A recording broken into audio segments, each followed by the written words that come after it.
Flawless this time. I did it the right way this time. So, what's up, everybody? Welcome to fairly eventful Monday afternoon, evening. I guess we'll call this evening. So let me tell y'all a little bit about my day. So for those that know, I just recently moved. You know what I'm saying? Before we even address the ugly curtains in the background, we get it. They're not the most aesthetically pleasing things to look at in the background. I recognized and noticed once going back through like the couple of streams I've done over the last week that my feed's not looking the best. I don't know how I look right now. I did a lot of editing with this and tried to, what's the word? I guess like modding to my camera to see if there's any issues. But I guess in the move, it got damaged somehow. So like every once in a while, I look like Nintendo 64 graphics. And somebody put like quarters or something in that mug in the TV. So every once in a while, this thing looks a little janky. You know what I'm saying? And then on top of that, for some odd reason, like I don't know if you guys hear right now with my AKG, we've been getting this weird like noise. I don't know. It sounds like somebody's flushing the toilet with auto tune in this here microphone. Hopefully we don't have those issues. But yeah, if y'all could do me a favor, there's a link in my description, right? There's a link in my description that y'all can go and purchase you some things. You know what I'm saying?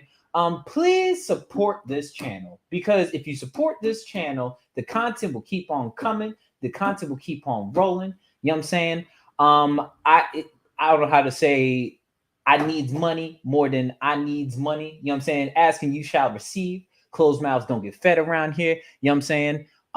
You said nope, we can't hear it. Well, you can't hear it. I'm looking at my monitors and looking at everything else. Yes, please. Do me a favor. Go on to ghostthreads.com. You know what I'm saying?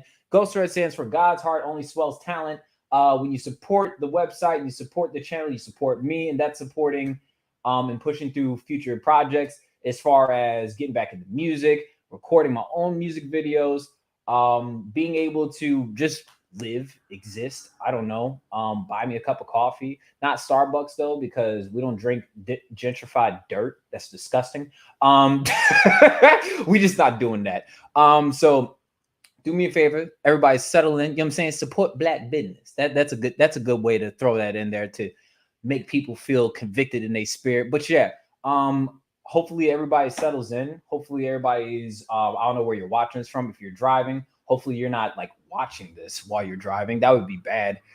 If you got a ticket just to watch my goofy self, I mean, it's kind of cool, but kind of lame at the same time. You know what I'm saying? I just don't think that's really necessary.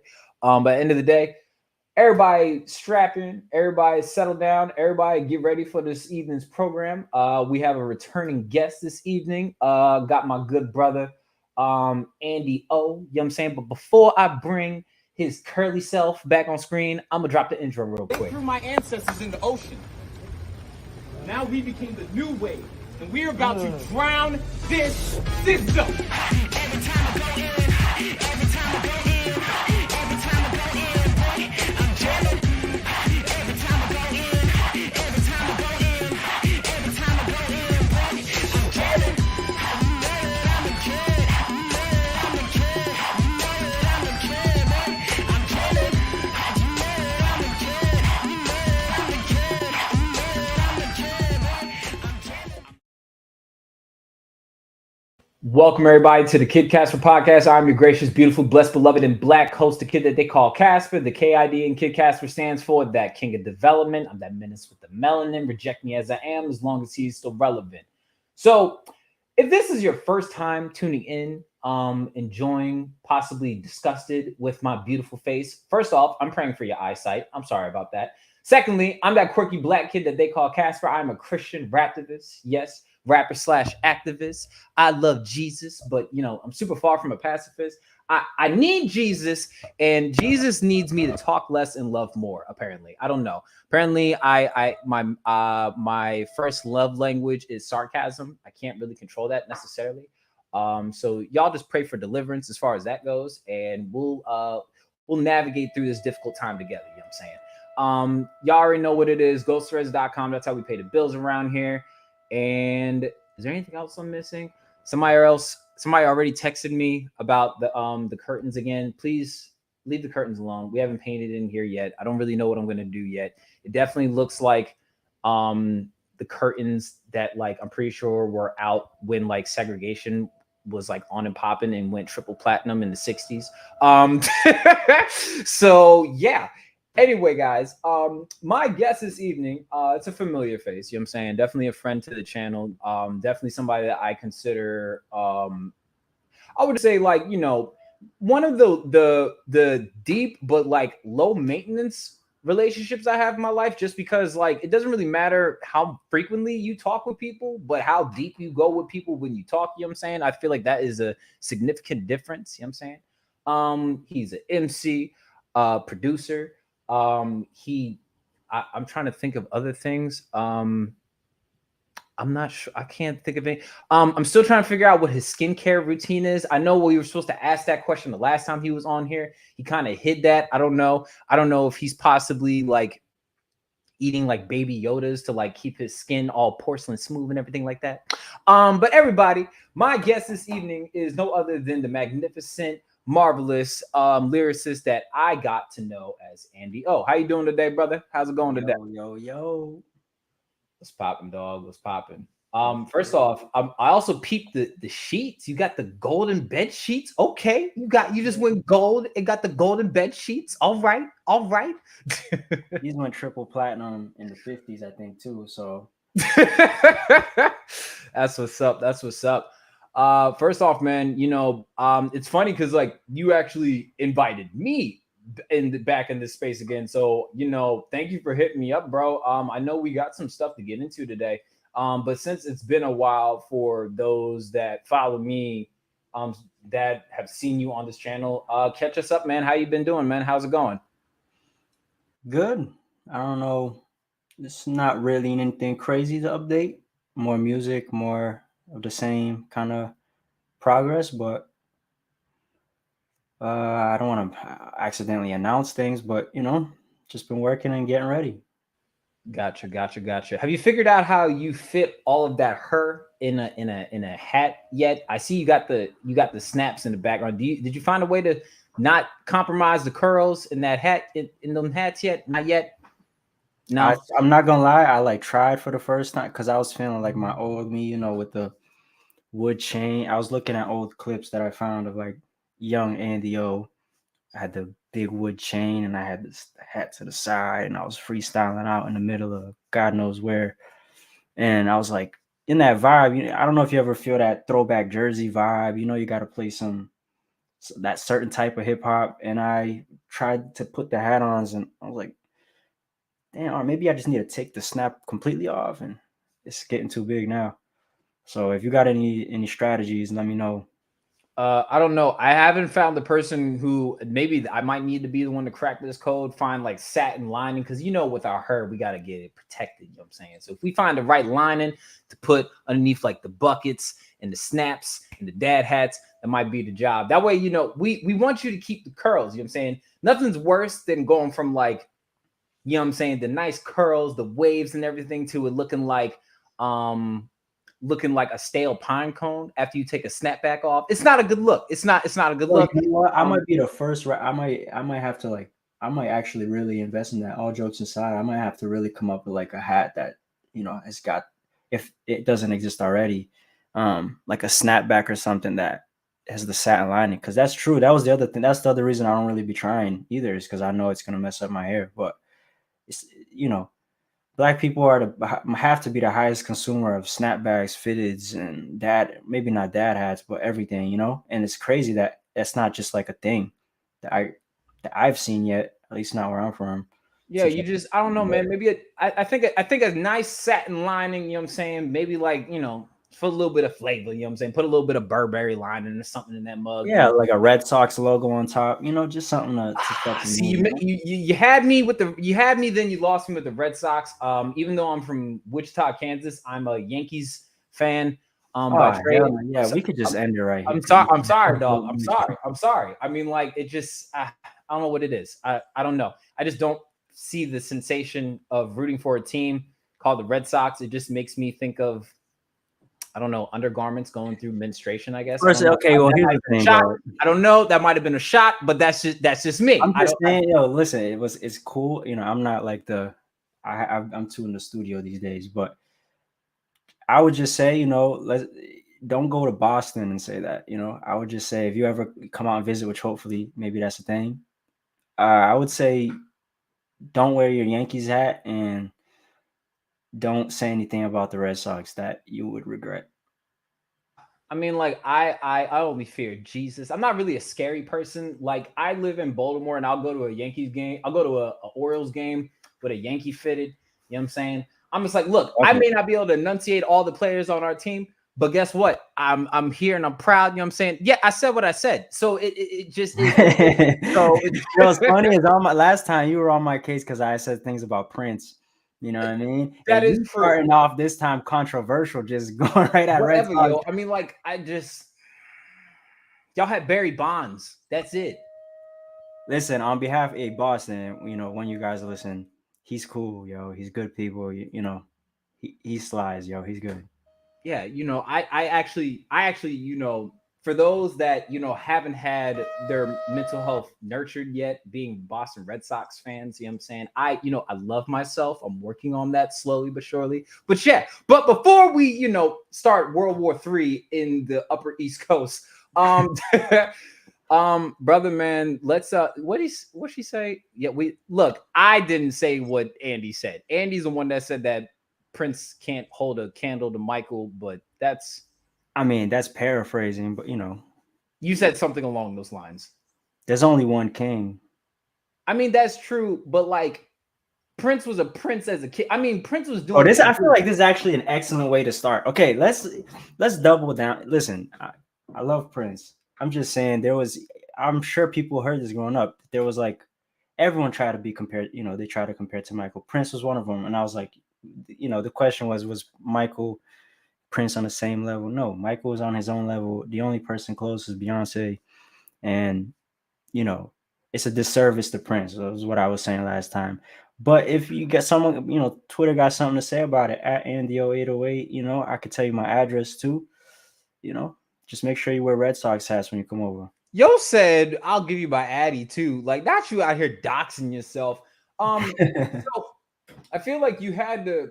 I feel like for me as an activist, I've come to appreciate Prince more as a musician once I got into my own activism, because you know he was really big. He was ahead of the time as far as owning your own music, owning your masters. You know what I'm saying? People he was close friends with, like Alicia Keys, who was like, "Hey, can I borrow this ballad for this new song?" He's like, "I'm not sending these white kids' children to college on my music." He was like, "Switch the chords up, whatever you need to do, but we own our visionary, bro." Exactly. Right. So for me personally, knowing that this man was about that action at a very young age, I feel like for you to know his legacy beyond music and what he used his music for, as far as like humanitarian work,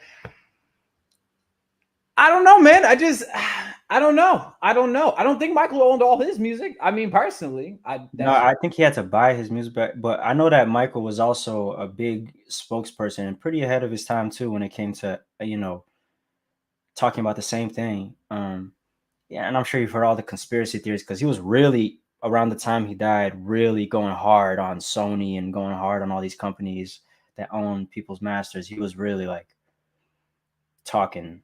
And but yeah, Prince was like 20, 30 years ahead of everybody. Like he was just in a different zone. He was built different. By the way, since you asked about my skincare routine, I must have that Michael Jackson skincare because I saw an old picture of me, bro. I grew up used to looking at myself being brown, and I don't know if I've just been in the studio so long that it just wore off. But you got the same complexion as like a Band-Aid. Like you like beige color. See, I used to be like the color of like the outside of the Band-Aid. Now I'm like the white bandage part, bro. It's crazy. Absolutely. Beige lives matter. Absolutely. You know what I'm saying? You know what? Hold on. I'm gonna pull them up. What, you got a Band-Aid in there you about to compare it to? Oh God. This is great for television. Lord Jesus. I swear to God, I have You got a Band-Aid in there? Nah, so people don't know I'm not cat. My mom will always be coming up to me. I've been in the mix, like we talked about last time. I've been in the mix. Like I'm always working in the studio. I'm kind of in my own world. So my mom always like, man, you looking so white. Like why are you? And I'll be like, Mom, because I'm used to, as you know, you used to seeing yourself one way. You're not even. This is young. I found my old school ID. Yo, you look like the oldest brother off of B5. Yo, shot this nigga roasting my shit. Yeah, I mean, I definitely can't sing like that yet, but I definitely, was looking real different. So my skincare routine has to be that micro routine, even though I'm nowhere near as good looking. I don't know what happened, man. It's the price you got to pay, I guess. That I'm telling you, bro. It's like I don't know if you can see this. Like this is where you at now, pretty much. You at this level right now. You know what I'm saying? See, that's where the disrespect comes in, yo. That's crazy. That's crazy. People tell me I look like Trey Songz. Oh man, I mean, like if Trey Songz was like incubated in a sleeping bag full of like milk, I don't Flour. know. I don't know, dog. You just beige lives matter. It's okay. Beige I'm hoping that I guess I just grew up tan at all times. I'm hoping that like I could like hit some sun again, and maybe it comes back. But you definitely look like like when people talk to me like I'll out and about, someone will ask me, when someone will be like, man, what are you? I never got that question back in the day, if that makes sense. Now it's like, you look mid. You definitely a inverted eyelid. It's okay, dog. It's okay. You just you just a little bit. It's all right, bro. Just now I see it. Now I look in the mirror and I go, oh, okay. Like I look. Vitamin D is good for you. You know what I'm saying? The sun rays are good for you, dog. Just put on some sunscreen so you don't, so you don't out here looking like you got recessive genes, and you're gonna be all right. You know what I'm saying? Bro, yes. You know what I mean? I mean, at least you shower. That's good. I mean, like, bro, I be doing, standing up for, because I'm mixed, right? So I be out there, facing the bullshit and dealing with the bullshit and out in the mix with my people, and then people be like, why is he here now? You know what I mean? Like very recently. And I'll be like, huh? Like, who are they talking to? And I'll be like, oh, because you think I'm just a random white guy here. And I'll be like, damn, I'm so used to looking brown that like, you know what I'm saying? Like it confused me. They'll be like, man, what's that white kid doing here? I'll be like, I don't know about white. But it's always white people who say that, by the way. You're not really white. You're kind of like, I'm telling you, beige. Beige lives matter. Like you know confused. What I'm saying? That's what I am. You definitely like a chicken cutlet with 3C hair. It's okay. It's all right, dog. It's all right. It's okay. Crazy. Yo, the ban is lifted on Kid Casper, by the way. If you know anything about the Red Sox, y'all feel free to have a chat with him in person. It's all right. You know what I'm saying? I only pick on the people I care about and I love. That's it. You are very, very much loved. If I did not like you, I would be like, oh yeah, he cool. Yeah, he cool people. But if you need some Michael Jackson skin treatment, I mean, clearly I know what I'm doing. Yeah, you know what I'm saying? And just and remember to use white washcloths, because those that don't use white washcloths don't love themselves. You know what I'm saying? Like that. Sure. We'll talk about that later. It's okay.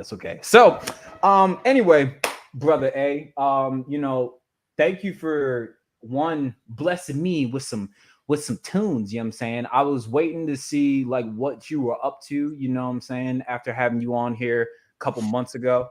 And I mean, you say it all the time, you've been cooking it up, but before we kind of get into that, just let us know like what's been going on with you, dog. We've been talking, let's do progress reports. We got to do our check-ins. Last time you were on here, we were talking about things that you have set up as far as parameters and taking care of yourself. What are you doing to take care of yourself mentally and emotionally during this time since the last time we met? I'd say I'm following the same steps, but you learn every day, right? So I'm following the routines. I'm checking in with the people I need to check in with. Kind of the same track, just progressing. I performed actually for the first time in a couple years this Saturday, and that was a huge boost, man. Anyone who knows me, anyone who's hearing this and knows who I am, probably is shocked to even hear I haven't been touching the stage very often. But the last time I touched a mic was 3 years ago, or almost 3 years ago, and that was at an open mic in Atlanta. And before that, it was like a show that I held before I left to move to Atlanta, which was probably like 4 years ago, which is crazy because I perform. That's my favorite. One of my favorite parts of the job. They're all different, so you love them for different reasons. But performing for me is definitely like, it's important to me. And I always felt like something was missing, not touching the stage. It's not so much about, some people, it's the adrenaline rush. They get addicted to like jumping up and down. For me, it's a little different. It's just the moment of being there and sharing a moment with people. And going years without that, someone who was doing that damn near every other day. I mean, 3-4 times a week, going to something to touch a stage multiple times a night, rapping in people's backyard, birthday party. It's not like I was on or anything. I was just trying to make it happen. To being only in the studio all this time, I always was like craving it and talking about it. But until I touched the mic, it's a feeling I can't describe, bro. And it's one that I don't really want to let go. You know, it feeds itself, right? You touch the mic, you get off, and you're like, oh man, I need to feel that. I need to get back out there. But that was big for me because almost like I talk to my therapist all the time. Sometimes I feel like I'm a shooter who like hurt his ankle, and you're so used to being on the court and what you do that now it's time to get back on, and you've never back off an injury. You spent all this time for the first time in the gym instead of like in the gym on the court. You know what I mean? So now you're like, man, am I going to play the same? Do I have to adjust? And in your own head and thinking all these thoughts. So just stepping out there, just doing it. My brother Gabe was there to support me too, which was important. Man,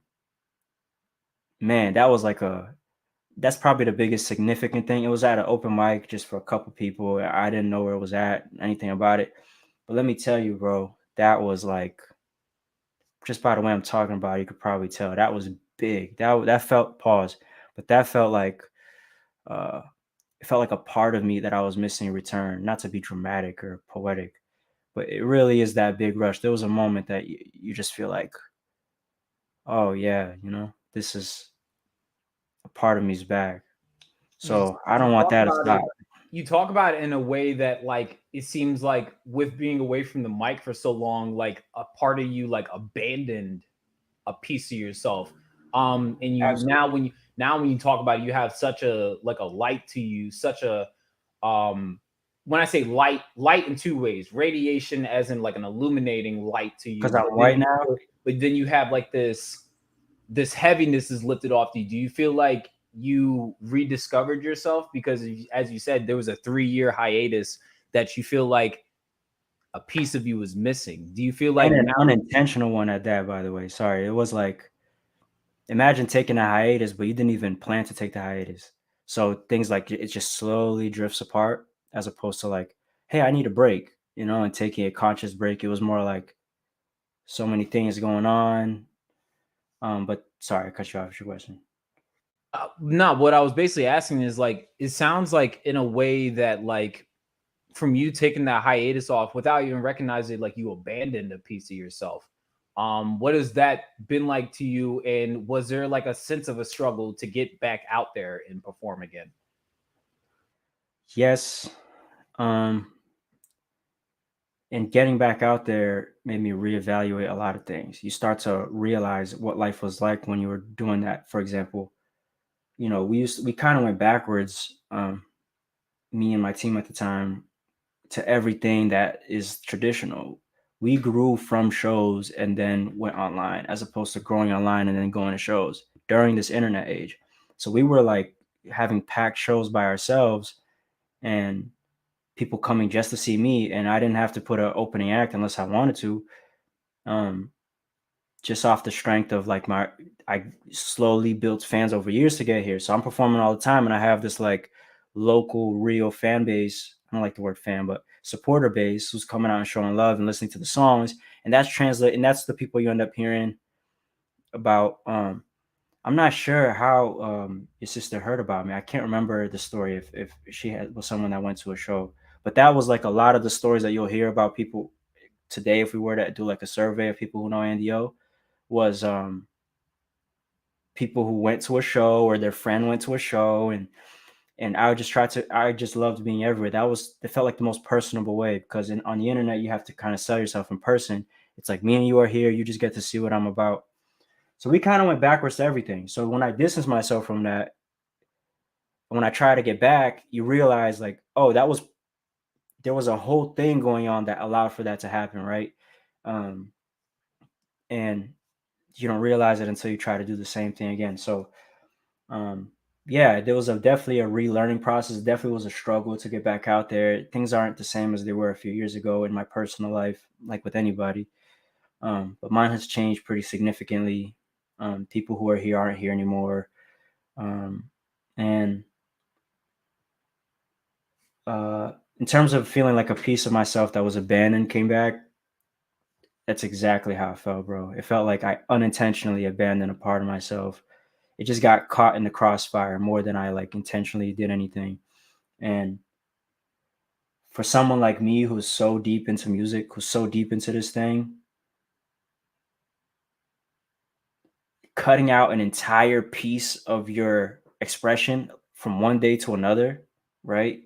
You can imagine how for anybody, right? In your diet, if you eat chicken every day and you just cut out chicken, you're gonna feel it.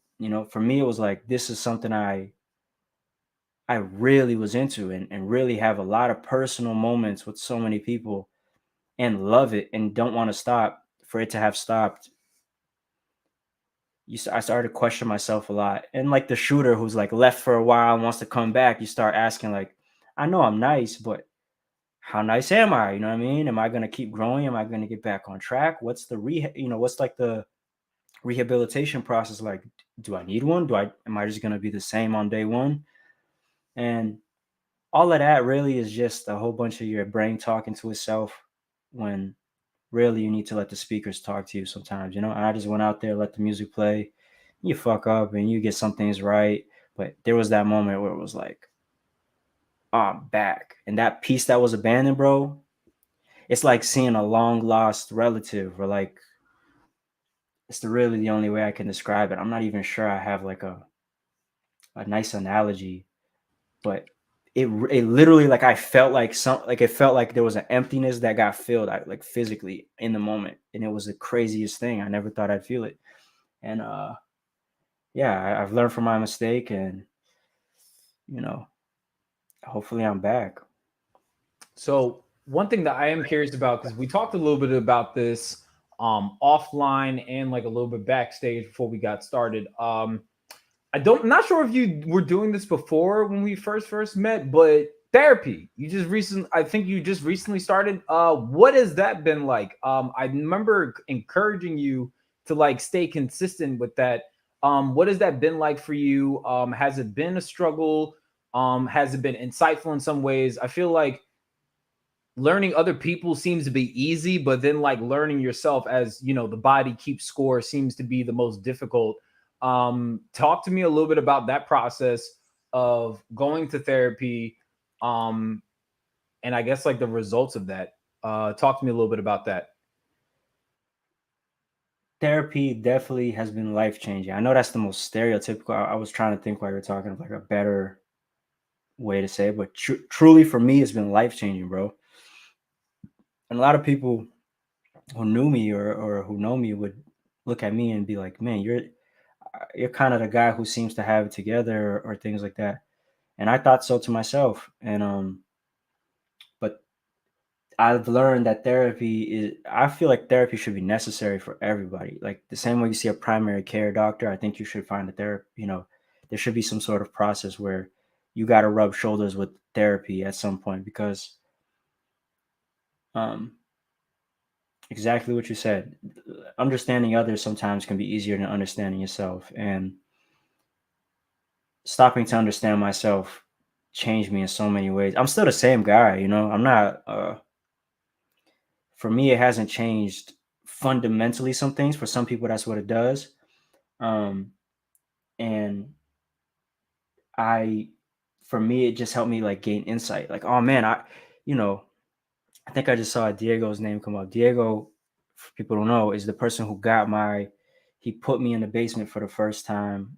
And, we call it the studio. At the time, it was just a karaoke mic. And, but to us, that was the coolest shit. That was it. You know what I mean? And he knows damn well I spent basically my life there.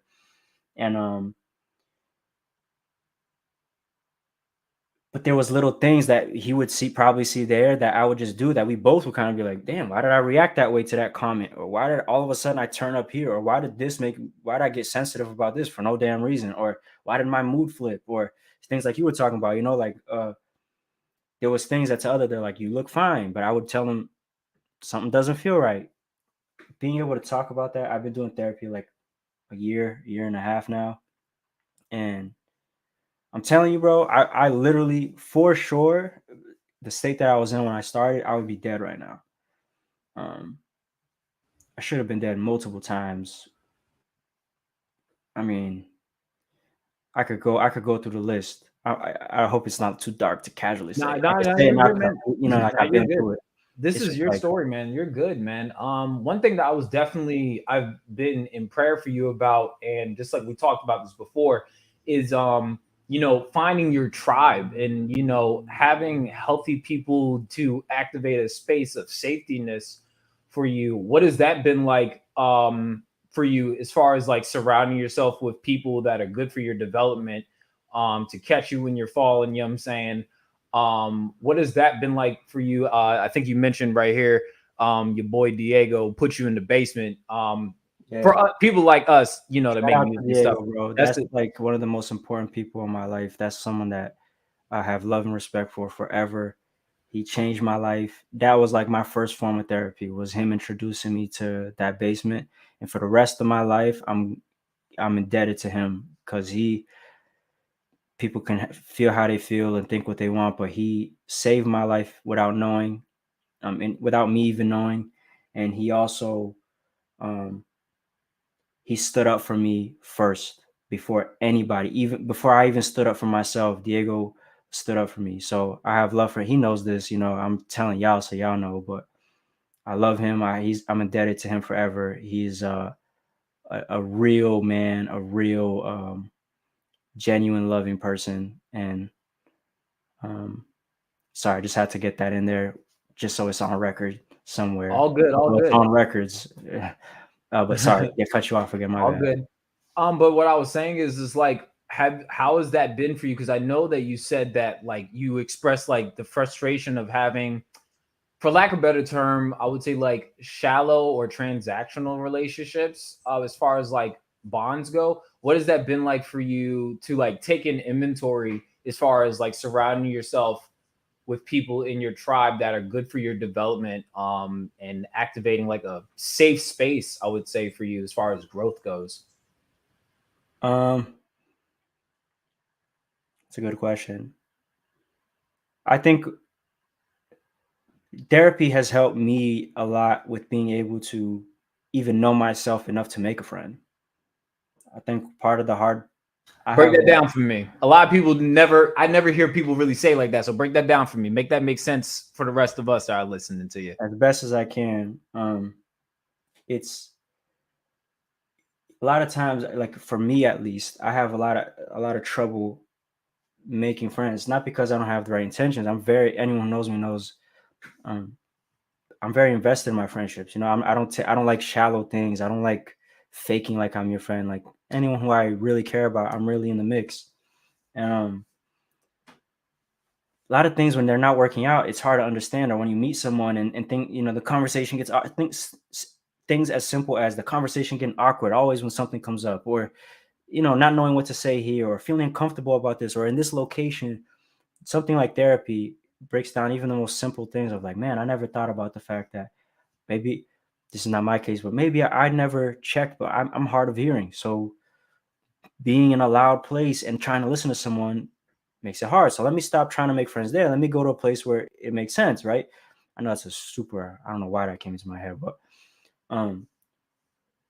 therapy, talking to someone who's a professional and knows what to bring up and where to guide the train of thought, it helps you understand you. So when you go to a place, you're like, oh man, I'm kind of in a bad mood, so I know to lighten up, or I know how to handle this. Or in my therapy sessions, I'm not joking, like I literally practice conversations because I have such difficulty with regular dialogue. I only really know, I come from very like aggressive background in terms of like how I grew up, in terms of the people I was around. I dealt with a lot of like bullying, fighting.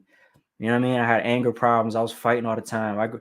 So I never really had literally like just patient dialogue and small talk. I never had practice at the times where I should have. So I got to practice that in therapy. You know what I mean? And that sounds silly and whatever, but now when I go out, I can like spark up a conversation, and I'm like, whoa, now I have that opportunity to build friends. I won't say I have the tribe built yet. I'm kind of rebuilding, but even in like reaching out to people that I've known in the past, talking to them has been totally different. Obviously, they've done some growing and learning themselves, but also I can communicate myself better.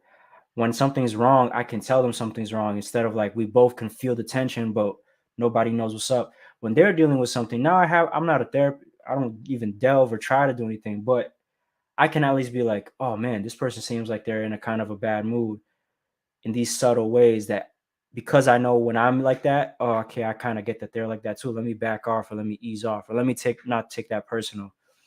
So I don't know if I butchered my explanation, but you know, there's so many things I could say, but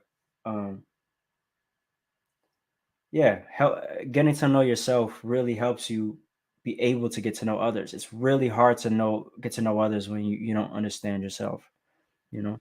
Yeah, Like, exactly. Because it's hard to like brings people in, musicians, to work on an album if you don't even know the concept of the album. You can't tell them what to. Now everyone's sitting in a circle, like the guitar player's waiting, like, all right, so what kind of style, where do you want me to go with this? And you're like, I don't know. Now everyone just don't know what to do. So if you at least know, hey, I'm looking for something like this, and then they say, well, I kind of am looking for something like this. Well, at least you have a starting point, and then you find the people you connect with, and then the album comes together. I speak in music terms because that's what I know.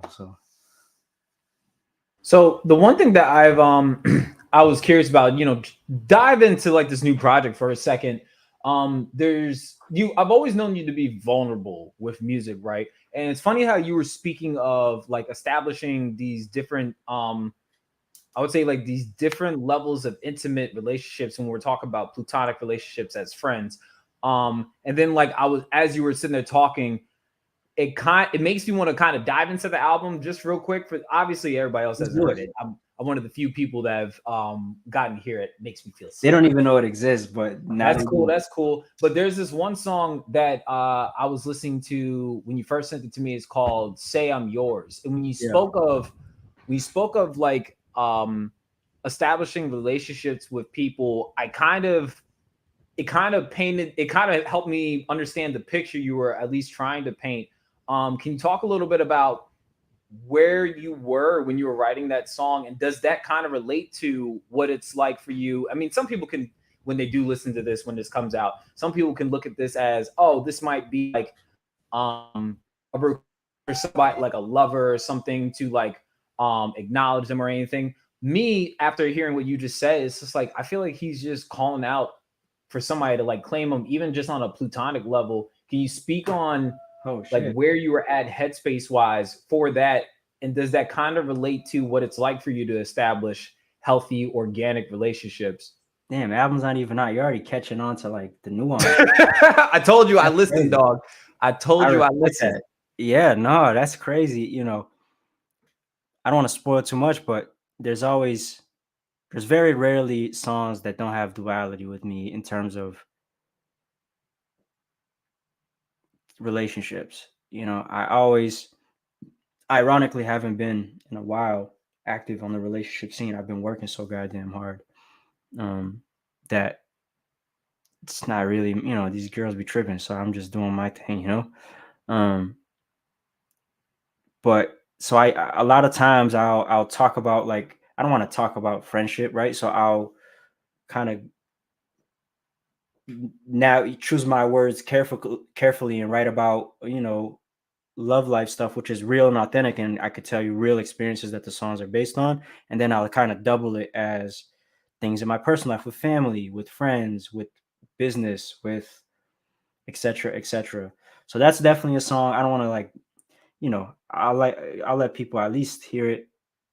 Maybe I'll like really explain. Maybe I'll have to come back specifically to talk about the album when it's out, or mixtape, so that people can really get it. But yeah, you got it. It's definitely about more than just fuck, dude. I didn't think you look, bro. You should have known from the last time we was on here. I'm not just a listener of music. I'm a consumer of music. You know what I'm saying? So like, I make sure to, especially when I'm going to engage with the person that sends me their music, I'm not gonna be like, oh, it sounded good, but then they like, but how did it make you feel? I'd be like, I like the beat. Nah, bro, I wanted to. But I think so you could tell, like, the way I did that, a lot of the music that you might be hearing from me now, as opposed to then, even if someone were to approach it like that, it still sounds like they could get away with that. Does that make sense? Like, they would hear the song and they could be that shallow. I don't want to call it shallow, but they can kind of skim through the song and it still gives them something. Like it's not so deep where off rip, like you listen to a Black Star album, people who I love and respect, but they make music that you listen to the first time and oh, I'm gonna have to spin this quite a few times before I really get everything that Yasin Bey is saying. You know what I mean? Or Talib is saying. My older music, I definitely had songs like that. Like last time we talked about a song called Potential, the storytelling. There's so many songs that I've done in the past that's like, you gotta give it a few spins. The entire Roommate 08 project, it was designed specifically as a fuck you to easy listening. But yeah, it's definitely, you definitely are catching it. You really are listening because there's more to it. The entire project is like that. Where I do have a curious question after like listening to a couple of different tracks. Not gonna give away the theme of it for a lot of people, but where, for instance, mood swings, the worn out. You know what I'm saying? Like a lot of these, they can seem, as you described, which helps me kind of understand like this in itself, at least where your headspace was at. You're telling a story and trying to paint a picture for those that don't really know you, but you're painting the picture and illustrating like what it likes to exist as you. It sounds like with some of these tracks, and hopefully I'm not like coming off pretentious or anything. A lot of these sound like, I guess, like in a lot of ways, like coping mechanisms. Can you speak to like, I guess like this, some people may look at it as aggressive in some sense, but do you feel like you're trying to shield yourself from people with some of the music that you've put out recently? That's crazy. God damn. I'm sorry. My bad. Nah, bravo. Jesus. That's one of the better questions I've been asked. I don't know if the answer is yes. I'm not sure. But that's just a dope ass question. I kind of just want to acknowledge it's a fire ass question.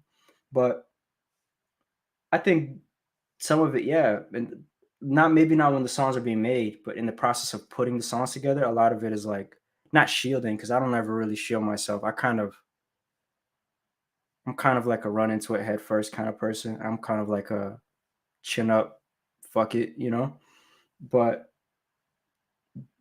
definitely it was exposing that inner part of myself that someone would shield. Does that make sense? Intentionally. It was definitely like exploring the part of myself that I should shield. Can we play a song? Because can we? Is that possible with the streaming platform, the way it works and stuff? I might be able to. I'm not sure. If not, I don't know who you might have. If you might have sampled or anything, I don't know if you'll get striked from YouTube. No, I played everything. Oh, gotcha. But matter of fact, I think what we'll do, because I think like having this to give people teasers, let's just talk about subject matter is good. if we need to bring you back on here so you could do like a lyric breakdown or something, we could do that. I think that would be dope. But I think like this question right here is kind of important because I've definitely noticed, like I said, there's always that depth that you always seem to touch. But I feel like there's a lot of things that, because on the surface, it does seem surface level, it does give people that interest to kind of go deeper. So then like I'm even going back to like, because I tend to, even though I freestyle most of these things, I have a pretty good idea when I operate in this art to what questions I'm gonna ask. So like I guess I have a question for like even like some of your tweets that you've put up recently. Yeah. One of the ones you have is, I'm gonna stay true to my process as I've always done and drop music because it's right, not because it's the best business move. Hopefully someone out there listens. You talk about how you always are in the studio, you're always in the studio, and it's like just keep pounding. Is there anybody in specifics that you're trying to connect with? And if you are trying to connect with this, I guess like this individual, or better yet, I think like the better question is, who are you trying to reach, and what pieces of you do you have to like, I guess, touch to communicate with this person that you're trying to communicate with? Myself first. And I think that extends into, I feel like I'm always just trying to reach someone like me. What does that mean though? What does that mean for you, I guess? Because I don't want to speak for you. So like, what does that mean? I feel like I'm always making music. Like when I write a lot of my thoughts, like a song called Mood Swings was like, when I say literal, it was, painfully literal. You know what I mean? Like it was literal thoughts that I was experiencing, what I was literally going through. So the reason I choose to just write that way and put together a song like that to put out is, I say, well, I can't be the only one experiencing it just like this, right? Because I feel like I hear a lot of different versions of things in music, some similar to each other, and some people who are out there. But sometimes I feel like I don't have a song that connects to me, or the sound doesn't connect to me, or I'm always just trying to be like, well, what's a kid who's just like, because I felt that feeling when I was 10. I would have to, I would relate to this part of a song, this part of an artist. I like the attitude that he has. I relate, but his past, I can't. It's not where I come from. But this I come from. But I don't relate to people who talk like that. I try to like, okay, well, let me put it together in the weird ass combination that I have, and if there's one person on planet Earth who's looking for the same thing, I want to make sure that I did my job perfectly so that one person gets exactly what they need. If it happens to be millions of people who feel similar things, doesn't change my process, So that's what I mean when I'm kind of making it for myself. I do make it for myself as therapeutic, but the reason I put it out I pick the order that I do, I put the project together the way I do is I'm actively thinking about, if I wasn't me making the songs, if I was the same personality, but not the musical gift, but I love music, what would I be looking for? It's that it's funny. There was this interview I had with this woman named Joe Lumen. I'll have to send you this interview. It's called reparenting in a sense. You're speaking to an inner child of yourself, and you're trying to curate a sound that speaks to not the 99 but to the 1, if that makes sense. Right. I feel that. Well, I don't even actually know. I don't even know if I'm trying to make it for the 1. Maybe a million people feel like me. It could be a million. It could be a million, but I think like it kind of I know you watch battle rap, right? You're tuned in. Do you know who Sue Surf is, correct? Of course. Okay, so Sue Surf did this album back in, I want to say 2019 or 2018. And he said, I don't care if I go triple platinum on the charts. I want to go platinum in the trenches. You know what I'm saying? Yeah, you know what I'm saying? It's that reaching them people that nobody wants to reach. You know what I'm saying? Who cares about commercial? Who cares about commercial success if we don't have impact with the consumers at the end of the day? You know what I'm saying? And that tweet was about like I'm just willing to do that all the way. I have sacrificed my personal life, my personal career gain. You know what I mean? Any opportunity that comes, if the expense is I have to operate in a way that sacrifices making content for those people. You know, there I was feel time that. I got, whenever if I had a rap that said Jesus in it, and now I'm getting invited to, a church, if there was times I got kicked out because, the niggas that was with me was not about, they were in a whole different wave. But I was like, my music is for them. And for it's for whoever is like, I'm not gonna get up there and do the set this way because it fits your marketing bubble, or the business works out better, the analytics will work better, or this is what is right, or this is what is wrong. I'm gonna do it because, man, I feel burning inside of me that right now, if I wasn't making music, this is the music I would need right now. So let me make music for that. That's why I have songs called Loner. Niggas don't know. Before I put that out was such a struggle, bro. It was one of the, I've gone through it many times. That was one of the hardest songs to put out because every single person in my life told me not to put that song out because the song, it sounded too like Andy O. Like people who knew me, they were like, "This sound is just so you. Why are you doing a sound that's like so at home for you, so pocket? The things you're saying are like things we hear you say every day. It's not like you're coming up with something like they're used to me doing mind bending, coming up with like a theme or topic. It's like, whoa, this is just you being yourself. But it's so much that to people who know me, it was uninteresting. I was like, no, because y'all might feel like that, but I know You're that not what that is. I just felt this. You're not willing to compromise a message for a melody, basically. in a sense, yeah, because it's like, okay, this will sound hot, but I don't give a fuck. You know what I mean? I sound hot because I sound hot, but there's people out here who this is real to them, yo. I'll tell the story. I never really tell stories about my interactions with people, but I came to a show. This happened actually a couple times already back in the days where I would show up to a show and, you know, I had my bigger songs at the time and people in the crowd singing the songs, which was already defying the odds, because people at the time are like, you're not big on the internet. You're not doing the internet thing. How do you have, well, I'm showing up to shows and people will show love because people are really looking for what I was creating. I show up at the show and there's a whole lot of people going crazy for, let's say, like the hit. Cool, well and fun, it wasn't no problem. After the show, a kid comes up to me. He's maybe, I want to say 12, and he's got a notebook. And he's like, yo, Andy, yo, damn man, I don't want to get emotional. He's like, yo, Andy, yo, I really follow your shit. You know what I mean? I really been on it. You know what I mean? I'm not part of the scene, but I heard you were coming out here. I gotta come out here. And he shows me a notebook. He's like, yo, he's mad nervous. And he's like, man, I've been writing raps like every day, bro. And you know what I mean? I want to be a rapper, but like I want to be myself. And he's got like a little bow tie with like jeans, like just his own swag going on. You know what I mean? And with the glasses, he's got curly hair. Before I had the curly hair, my man was ahead of his time already.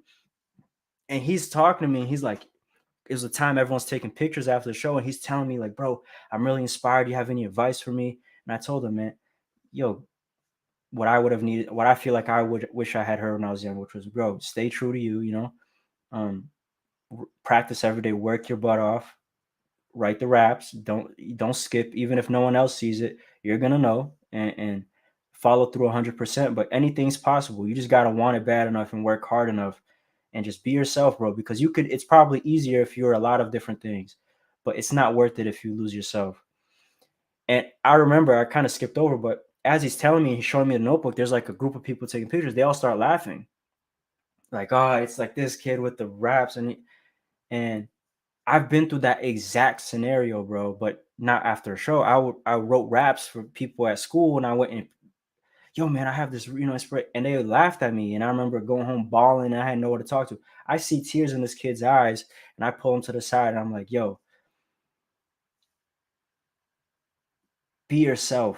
Now, if you realize rap isn't what you want to do, whatever, it's not about the rap. It's about finding that thing in who you are and and working hard and being okay with it and being like, this is my starting point. I love rap music right now, and I'm gonna be disciplined. I'm gonna love it. I'm not just gonna like this shit. I'm gonna love it. And write your raps and fuck what everyone has to say. Do it because you love it. My story's going off the rails. Sorry, I'm trying to keep track of myself. But take your time. Take your time. But moments like that is what the byproduct of my career thus far has been, that because I fought to make it that. Those are little moments that stick to me. I've had moments where, man, there's a few. I try to keep them private because I don't like airing it out. And I don't, it's like that thing of someone has a camera when they go to volunteer, it's that same feeling of like, I'm just doing it to do it, But that is that to me is worth more than, when someone offers me a business opportunity and they say, no, you can't include this song on the album, because that's not catchy. No one's going to play that shit. Well, those songs are the songs that like people like him would come up to me and say. I remember back in the day, I had my website going and stuff, and I put a description, and a kid similar age came to me, maybe like 13, 14, and his mom or something, or not his mom, he got a ride from a friend to get to the show, and he comes up to me after the show. He's mad nervous, and he comes to ask for an autograph. Cool. And he's like, yo, there was a song, like a B-side on a mixtape at that point where I had told the story. Once again, people behind the scenes were telling me not to put this out, and it wasn't catchy, and it just made no sense.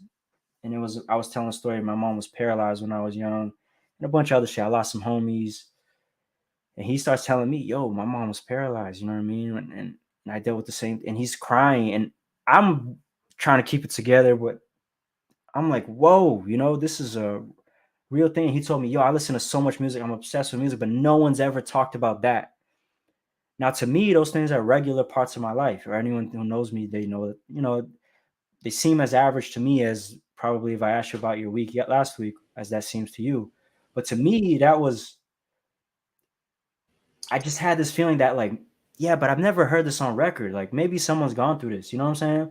It's that being the piece to complete people. You know what I'm saying? Like I don't feel like it's random how we, as not even as just creatives, but as creatives to consumers, consumers to creatives, being the piece to complete one another, you have this like desperation to you when you make your music. Going back to this one tweet that you put out late May, it says, I already feel bloated with sounds as it is, and I feel like seasons of my life have passed without me putting them on record, all while I'm currently trying to find new motivation and inspiration. It's that, you know what I'm saying? It's that knowing that bloated, almost like almost like an intoxicating feeling. Like if you don't get this out, you know what I'm saying? You knowing in the back of your head, like somebody I don't even know exists that needs to hear what I need to say. They may not get what they may not get what they're looking for if I go through different routes to get this music out. That's right. And it's not like I'm the center of the universe or like it's all on me, right? It's not that complex. It's just like, there is like a sense of like a divine responsibility that I think we have as people that we never really recognize, like as an obligation that we have to one another without even realizing we have that obligation. So it speaks of it can come off as arrogant, like as you just said, like I'm not trying to say I'm the center of the universe for people. However, it can literally be a make or break for somebody. That's what's important to me, bro. Is like if one person listens to this, that's genuinely okay with me. If that one person, they needed to hear it. And my execution on the back end, all the decisions I make, I'm telling you from day one, this is all that's ever driven me. Diego was in the chat. He can affirm this. All that's ever motivated me is like, okay, y'all feel this in the right way and this way, right? And all these rules and regulations and yeah, but this guy to playlist you, he wants this. And I always said, fuck all that. When that kid listens to the song, did this line, what did he need to hear? This line or this line? You know what I mean? What would I have needed to hear? And hopefully that's what he needs to hear, because everyone else will offer everything else. I feel like I'm the only one seeing my own lane. And if I don't be 100% myself, that kid might never get the content needed to inspire him to go do whatever, bro. That kid might work in a nursing home and help people. That kid might be a business owner. That guy might be a That girl might be working at a salon. She might be owning a business. She might, whatever it is, maybe that night they needed to dance, but they needed to dance to this instead of that. Like that would have changed something for them. I just want to have done my duty and kept it true all the way through. And let me tell you, I'm in this position that I'm in today, unfortunately, because that's not that hasn't been the most profitable coming from where I'm from, at least until now. I think anything can change any day. I feel like I'm one song away or one day away, but a lot of the business opportunities that I've turned down, I've kept myself underground, so to speak, only because of, no, I'm not going to do that because that's not true to this. If I stray away from what I'm trying to do here, that's what I can't live with. So I'll lose this show, I'll lose this money, I'll lose this. And it sounds like noble and cool until you're really losing, like coming from where we come from. Diego knows I ain't have no money for food, you know what I mean? We ain't have nothing, bro. And you're turning down potential opportunities to feed everybody, but it comes at a cost of sacrificing things. It's harder in those moments. And I'm just the person who chose to stay true. It's not like a pride thing. Everything has to be the way I like it, because I'm always getting outside opinions and trying to make it better. It's more of I can't let the essence go. This is deeper than music for me. I'm not a person who listens to me. I've found, and I've tried to make it so that like they believe in themselves. It's not about believing in me. I never try to make the story about Andy O coming up, or a lot of people, that's their whole marketing scheme. They showed him in the basement, and it's about, you feel part of the journey of helping them make it to the top. I've purposely diverted from that and tried to show the basement as like, yo, I'm here too. To anybody out there in the basement, I'm in the basement right now. And if I happen to hit a bigger stage, I try to be like, yo, to anyone who's in the basement, this is what the bigger stage feels like, or this is what it could feel like for you. Keep dreaming, keep believing. And I know I'm rambling, I'm all over the place, but it's just because this is one of those things that means so much to me. I've really I put in time, I put in effort, I work all these hours, and trust me, the only thing on my mind is, what does this mean to what could this mean to somebody? I still put depth in my lyrics. I make double entendres. I put metaphors. It's not because of the underground. Sometimes I simplify shit, and the underground is like, no, you have to abide by these rules. I'm like, fuck you, because that's not going to hit for the person like me. But I do it because someone like me probably still needs depth. They want to listen to the album more than once. And it feels good to catch things. It feels good to have meaning to the, instead of I fucked your bitch. And sometimes even I make a rap like that. But I'm sorry, keeping up with my own train of thought. No, you're good. You're good. Yeah, I do all those things, not because I'm a believer in the underground. All right, rap needs to be like this. Pop needs to be like, R&B needs to be like. I do those things because I'm like, if I was listening, I would want these things, and fuck whoever thinks otherwise, because that kid who listens to this and is inspired could create the next Amazon, could do something way more important than any of this music shit, and that means something to me. There's a quote that you have also on your Twitter. Enemies surround you, and the spectators will doubt you, but the only ones close enough to suffocate are the ones with arms around you. Did you write that yourself? And if so, what does that mean? And if you heard it from somebody else, what does that mean to you? Nah, that's a quote. From a song. I think it's called Scientific. It's a freestyle from back in the day that I did, that I stumbled upon again and listened, and I was like, oh shit, that's true. What does that mean to you now, though? Now, I mean, it means the same thing. It just means be cautious. These people, we all are all worried about people out there when they're not even close enough to hurt you. You say that as if like,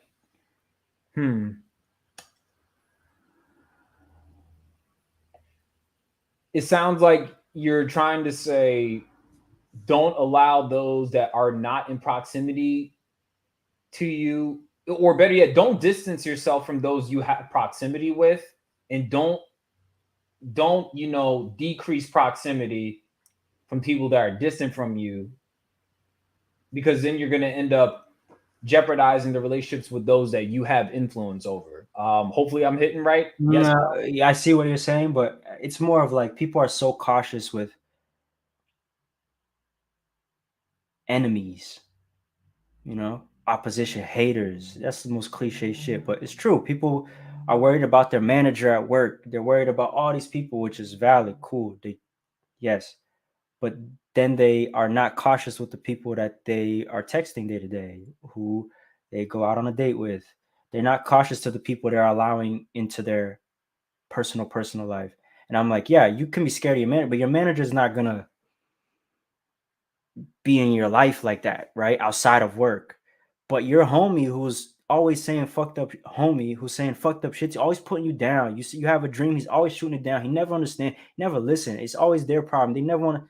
It's just a whole lot of whatever. You're allowing them in your life, and they're suffocating you because they're close enough to actually have that power. You're giving them that much power, but you're not looking towards them as like, man, I need to be careful with my inner circle. You're looking more, everyone's worried about the outside world. That was kind of the point I wanted to make. It was like, spectators will doubt you. You're going to have people who say all these things. You can't do it. You can't do this. Cool. You're going to have people who are enemies and just want to confront you. Maybe bad. You got beef with somebody. Cool. But all those people are out there. They're not within the fortress. It's the people you invite within the fortress that are close enough to poison you. Does that make sense?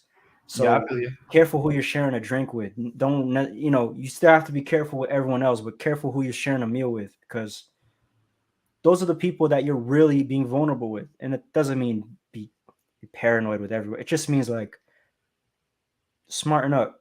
I wrote a bar to one of my songs years ago. It said, "Be careful with the people you do dirt with; they might bury you beneath it." You know what I'm saying? It's like real shit. It's real, because like the same people that you bump your shoulders with, getting that work with the shovel, be the first ones to do you under it. And then Andy O be the example, because I'm the kid from the basement.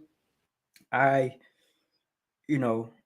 pretty closed off. I pretty early got my circle and kept that and rode that the whole way through. And for people who know me, still the people who hurt me were the people close, so there's no exception. That doesn't mean everyone who's close to you is going to hurt you. It just means like, that's the only place you got to be watching. This for me, that was the same thing. I stopped watching close to me, and so you just got to be cautious with what's around you, because they're the only ones that's close. They're the only ones sharing a meal. They're the only ones that can poison you. It can't be your enemy from God knows where, or some guy writing a comment on Facebook. I get Facebook comments all the time hating. I got some today. Niggas just like. Does that make it hard for you to invite new people to your table, though? It can make you paranoid. I've gone through those phases, but the right people at your table is always also the biggest tool. So it's like, it's the biggest risk and the biggest reward. It depends on what you want for yourself. I think if you want anything, you're gonna need somebody. That's kind of a good rule to go by. It's not that you need everybody for everything, but if you want to do things, you're gonna need somebody. And whatever capacity that is, that means you're gonna have to invite somebody to the table. So I think it's good. You got to have people around. You got to let some people in. Just be very cautious in vetting, and don't just be letting anybody in, bro. Some people be doing that. Some people just be out and about, and then some bullshit happening. Oh my God. It's like, bro, but look who you had at your table, I feel that. Going back into this new project for a second. By the way, my bad. I feel like I'm deep today. Damn. You good. We just Socrates, white, pale ass. What the fuck going on? You're beige. Remember, beige lives matter. You're not white. You're beige. Now I'm gonna be thinking about the Band-Aid thing forever. Sorry, you a chicken cutlet. You a chicken cutlet with an S curl. That's all it is. You all right. Oh man. Back to this album real quick. There's one track. You don't have to get too deep into it. But I'm curious about like where you were at in this headspace. Inadequate or C. Is C in itself SEE? Oh, that was that was like the name of the session, because you got to see Gotcha. the session files, but the song's called Inadequate. Yeah. Okay. Is C is it an acronym? Is it just to describe something? Like what talk to me about like where your headspace is as far as this inadequacy goes. And like where you were at when you were constructing this track. Well, I will say that song was made in a night, and the night, that song is a perfect You reflection just of got it like that. You the night. just bust a song out in the middle No, of the I'm night. telling you that first part, that long night, was the first thing I said on them. I had just come off of like a crazy episode, and I'm broke down. It was bad, and for hours, like I couldn't move, I couldn't talk, and someone called me and got me to chill out, and then I was like, you know what, let me go record. That's how I deal with my shit. So the first beat that was up was what you hear, and I was getting myself together. I had never heard the beat, just getting myself together as the beat's coming on and recording, and I went up to the mic. Long night. And then I freestyled that whole thing. What you hear is the first thing that came out, and then I freestyle like the middle transition part. I don't want to give too much away. And then the second piece, I had just done that take. I stopped, wrote a bunch of shit, just went back on the mic. I was starting to recover, and I did what I did. So, I'm sorry, I'm forgetting your question right now, but that night was a literal reflection of a night where I felt inadequate, and I broke down everything I felt live for everyone to see. Gotcha. I'm curious because I mean, we talked about this a little bit before we hopped online today. And I didn't know this about you until we talked a little bit before we turned the lights on for everybody. You told me that you been dealing with like I guess if you're comfortable, you've Yeah. been dealing with some health issues, you know what I'm saying? Yeah. For myself, I've expressed this to you and I've told, mentioned this many times, like, I myself have bipolar 2 disorder. And the day-to-day, I would say, existence in that it literally shapes like how I handle it in an hour will affect how I handle life for a week. You said Right. that I think Damn. you said that you have it. If I'm just make sure I remember correctly, and I don't want to be insensitive. You have like I guess like a stomach Yeah, illness of some sort. I have a stomach condition. I have quite a few things, which have made it incredibly difficult. I'm the type of person where I don't stop. Anyone who knows me, if they're in the chat, they could tell you I gotta be past, I have to be unconscious, or I have to be like, that's the only way to really stop me from going about what I want done.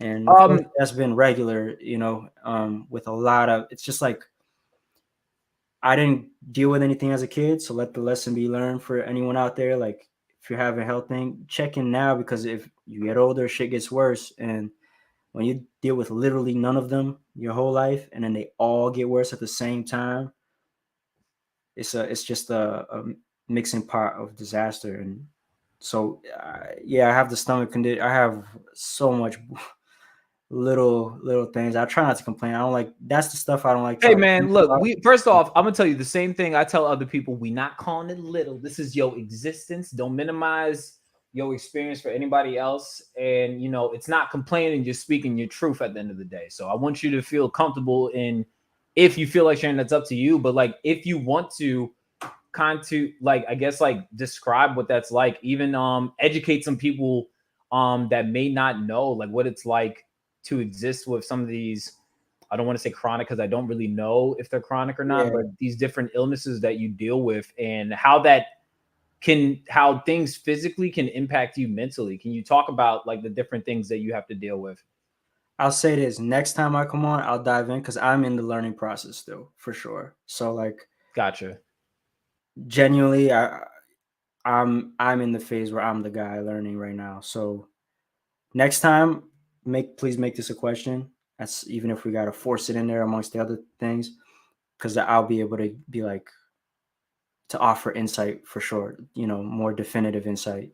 All good, man. And at the end of the day, we're gonna pray for you because like not that okay. So I want to also be clear. He's not like on like life support or anything like that. But like I think that this would be dope for when you are ready and comfortable and you gain some insight to like give people an idea about how, like I said, I told you my goal at the end of the day when I first met you is we're trying to humanize the artist at the end of the day. There's always this mystique factor that kind of gets people away from like the fact that it's like we are people at the end of the day. So whenever you are ready and feel comfortable, dog, let me know. You know, I'll reserve. I'm literally just learning that I'm a human, when I'm learning. So that's why I'm fresh to the idea that I'm human. I need to get help. I need to do this particular food instead of this one. And when my mentality is always like, all right, what are we doing next? Who are we helping? What can we add?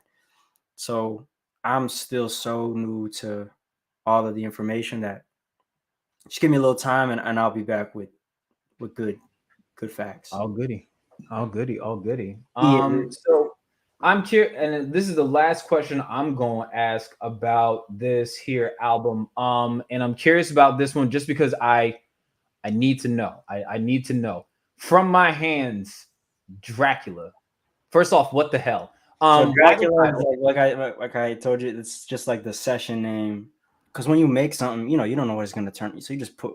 Yeah, I know. Like I made beats and I named it after like what I ate for breakfast. But then, like, if you were to read through if I were to show you the names of the beats or the set, just the sessions that I got, you would be laughing your ass off because we have because I make so many songs, bro. It's impossible to come up with something clever every time. So sometimes I just be 1, 2, 3, 4, and then it'd be like 48, and you're like, all right, what else can I do? And then you'd be like, got no socks on, and then one song will be called. I have literally a song called No Pants On because I was in the about to get in the shower, and someone was making a beat outside, and I heard it, and I was like, bro, let me get on this, and I ran out. Breakfast. I promise you, there's a beat called Breakfast. It's all over the place, bro. Yeah, and I think she was referring to like because I'm serious. Like I've named like beats I've made after what I ate that day, or like I even made a beat after like a car that cut me off in traffic, and I was so pissed off, and I was just like, I'm naming this beat Cut me off. Silver Prius or some like it be like that. It'd be like that. It's literally like that. And so those like parentheses that you get to see is like just that. But From My Hands, that's a song I'm excited about. I wish I could I don't like talking shit, if that makes sense. Like without someone hearing a song, just being like, yeah, man, I fuck with this song, man. Hey, man, I like being the spoiled one. I like being the spoiled one to have it early. You know what I'm saying? That way, when it comes out, we can release the content where we break down what this means. But yeah, you've heard it, so I'm excited for that. I love the hook. I love the verse. That's one that I look forward to hearing live through some big speakers.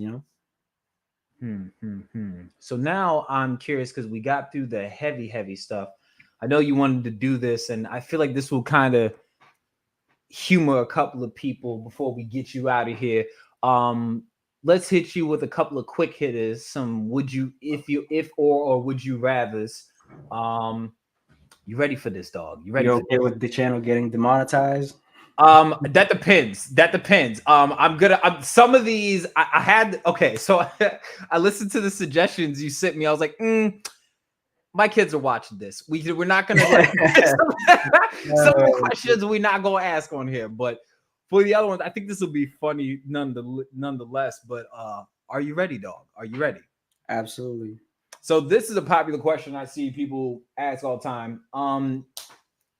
Would you take $400,000 or have a meeting with Jay-Z? What you doing? I would take $400,000. I'm Andy O, like I have to have a meeting with Jay-Z anyway. So $400,000 easy. Why not the meeting with Jay? I'll meet with him. He can't I'm coming around his corner pretty soon, I'll be there soon. So I'll meet with Jay. I may be the wrong guy to ask because I plan on meeting Jay. So I feel you. I feel you. I feel you. Easy 400. Alrighty. This one's interesting. If you had to relocate, you know what I'm saying? If you had to relocate as far as like a place to be bred, and I want to say groomed musically, East Coast, West Coast, South, you wouldn't even count like different countries. Where would you have liked to grow up where you could have been influenced by music? Which one would have been, if you had to say for yourself, which one do you think like would have been the best for your development as an artist? Genuinely, I think Atlanta, which is why I ended up moving there. Was Atlanta to me, I don't know. There's something about the sound of and the culture of Atlanta. I mean, definitely has their own flavor and things, you know, nuances that would have made me very different. But Atlanta just is such an influential city in sound, you know,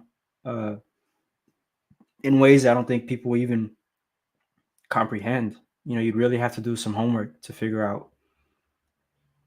Atlanta really has changed music. And yeah, if I had grown up in Atlanta's like a second home. So if I had to be somewhere else, I'd probably be Atlanta.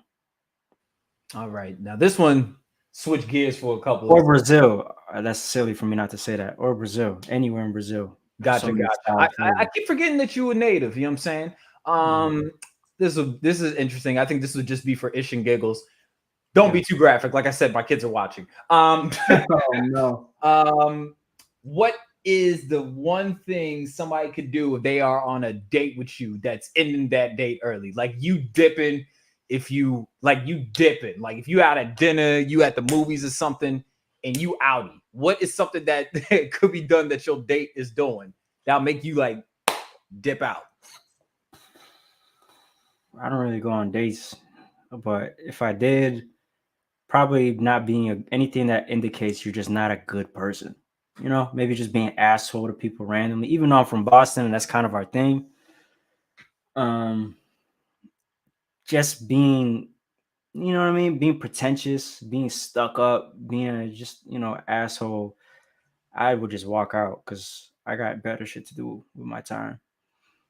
Gotcha. I'm really cleaner there. My bad. Kids. All goody. That out, right? It's already too late for all that, dog. I'm just saying. You can only get 5 pairs of shoes in your rotation. You know what I'm saying? I know you're not really like a materialistic person, but I am curious because I like to learn something about you. For sure. You can only get 5 pairs of shoes in rotation for a whole month. What 5 pairs of shoes are you rocking with for one whole month? Everybody who knows me is dying laughing right now at this question. I'd get 5 pairs of black Air Forces. You do give off that little nigga black Air Force energy. Like, hey, what's funny is the meme started after, you know what I mean? And I just like black Air Forces. You came out the womb with a federal case. My God. It's a nice shoe. Uncomfortable, ironically, but hey, yo, I cannot. Oh my goodness, were the butters unavailable when you came out? Like, what is it? Like, you just didn't want the white ones? You just wanted some. I got a pair of white ones as a gift from a friend. So no, maybe, okay, I'll have 4 pairs of black Air Forces and 1 pair of white ones. 4 pairs of black Air Forces. Does it come with the do-rag and the scully? Does it come with the oversized t-shirt that goes past your elbow? Like, what are you doing? Yo, what's hilarious is I might walk out tomorrow with the big chain and the, you know what? I got my hold on. See, now I gotta ask my next question, but I'll wait until you get these. I can't, show. You know what? I haven't rocked these in years, bro. But the disrespect is too real. Oh no, I'm judging this dude. I'm certainly judging this dude. I for sure am. This man said 4. This man said I'll wear 4 black Uptowns and a white pair. I can't. Like, are you getting them? Listen, nah, I leave those tucked, but I gotta break these back out. Where's my fitted? I don't think my fit is gonna fit with the hair. Now now, you gotta but- get that satin lining. You know what I'm saying? We gotta get the satin lining. yeah, we got to get the satin lining underway. But let's get back to the basics, man. People forgot. I'm still the same kid with the wood on my neck. The fitted black Air Forces. Come on. Oh my goodness. But are you nice at basketball? Terrible. Real question. Terrible. But listen, I'm talking the most shit out of everybody. You know what I mean? I'm missing the basket, but convincing you I made it. I can't stand you. Like I've never, to this day, it's crazy. My record isn't. I'm like the Floyd Mayweather of basketball. I've never missed a shot in my life. You capping? And not in. And listen. I'm 5'6", 140 something pounds, right? I'm 5'6" energy. I'm small. I ball with like 6 foot whatever, and they, obviously doing nothing, offering. I'm like a cone, a traffic cone on the court, but I don't give a fuck. I'm in the mix, bro. Everyone who knows me knows I forget that I'm 5'6", bro. I just be out there, get my ass whooped, get right back up. I don't give a fuck, bro. I can't. I'm that guy, bro. I'm getting in the face. Niggas are laughing at me because man, fuck you. I can't, bruh. Good Lord. Oh my God. You would hate to go out and ball with me, bro, because I'm I'm an idiot, bro. I'll be out in the middle of wherever you at. I don't know nobody. I'm dolo in the middle of where I shouldn't be, and I'm in people's face. I don't give a fuck. I'm an idiot, bro. It's all fun and games, you know what I mean? I cannot, bro. You said 4 pairs of black horses. I'm done.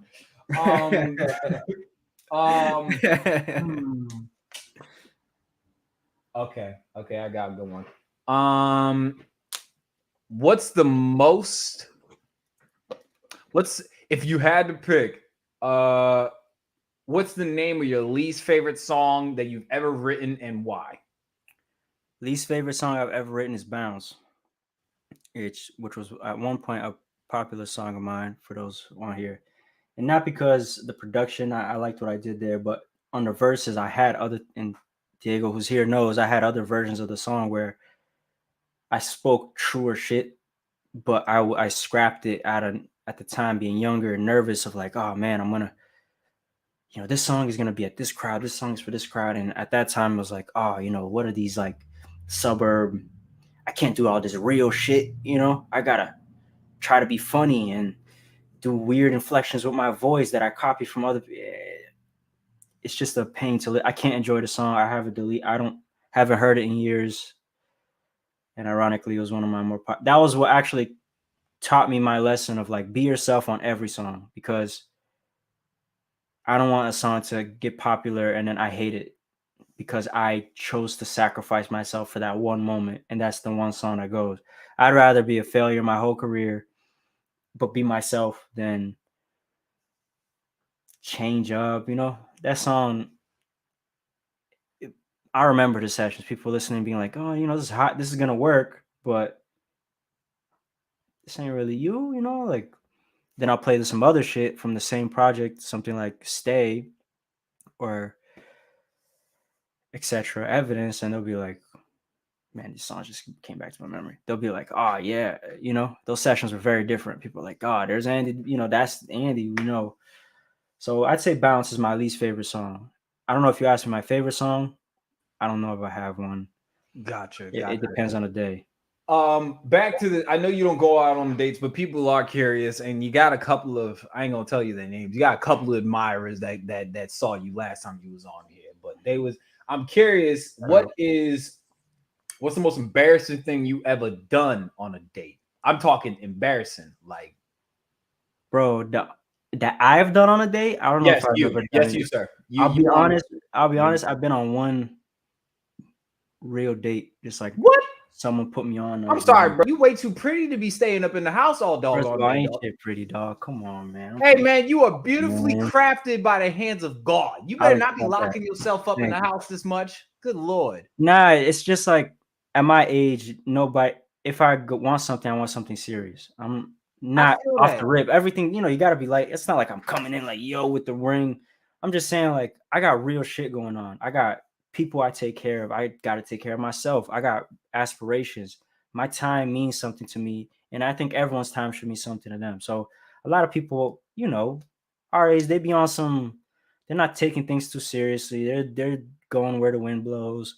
Especially women nowadays with social media, it's made a lot of women kind of feeling themselves and then think you can get by just by for looking good. You know, there's guys out there guilty of the same thing, but you know what I mean. I'm doing me. I'm not tripping, so I never really went on You dates. working I on could you tell you right now. what women have done on dates. There's a lot of funny stories. I'm not sure I could Oh say Lord, on I'm here. talking strictly about you, dog. You and your convictions, not anybody else.